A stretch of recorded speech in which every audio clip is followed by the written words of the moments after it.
ज्ञानेश्वर महाराजांचा चरित्राचा विचार करा, नामदेव महाराजांचा विचार करा, तुकोबारायांच्या चरित्राचा विचार करा. या सर्व सत्पुरुषांच्या आया पहा. आपल्या लक्षात असं येईल की यांच्या घरातला परमार्थ टिकवला ना, तो त्यांच्या घरातल्या बायांनी टिकवला. मी पटवून देईन आपल्याला. विश्वंभर बाबा गेल्यानंतर परमार्थ कुणी टिकवला? आमाईने टिकवला. ते गोविंद आणि हरी ही दोनही मुलं, गोविंद आणि हरी हे दोन्ही मुलं जेव्हा गेली दादा कुठं युद्धासाठी गेली, त्यावेळेस आई सांगत होती की बेटा बेटा बेटा, आपल्या पूर्वजांचा नियम आहे पांडुरंगाची सेवा करणं, नको जाऊ. नाईला झाला म्हातारीचा, म्हातारीला जावं लागलं. पोराला पुण्यात नोकरी लागली ना फ्लॅटवर. पण म्हातारीचं म्हणणं होतं आपला अमावस्याचा नियम आहे, आपल्याला जायचं असतं, कसा चुकू द्यायचा. आमाई मातेनं ते केलं. पुढे सांगू दादा, फक्त आमाई मातेनं केलं असं नाही, तो गोविंद आणि हरी यांचे जेव्हा हे दोघंही गेल्यानंतर त्यामध्ये हरीची पत्नी जी होती ती पत्नी काय होती?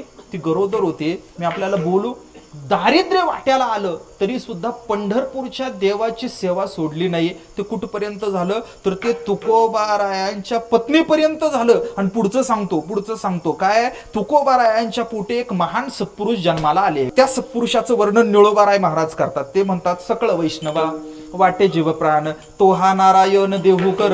कोण? तुकोबारायांचे चिरंजीव नारायण बाबा देहूकर. आणि आपल्याला आश्चर्य वाटेल की जिजाऊ माऊली जी होती ती काही नामनिष्ठ नव्हती का? तुकोबारायांच्या नंतर आपल्या दोन्ही तिन्ही पोरांना सांभाळायचं आणि फडही सांभाळायचा, याच्यासाठी पारमार्थिकच बाई लागेल.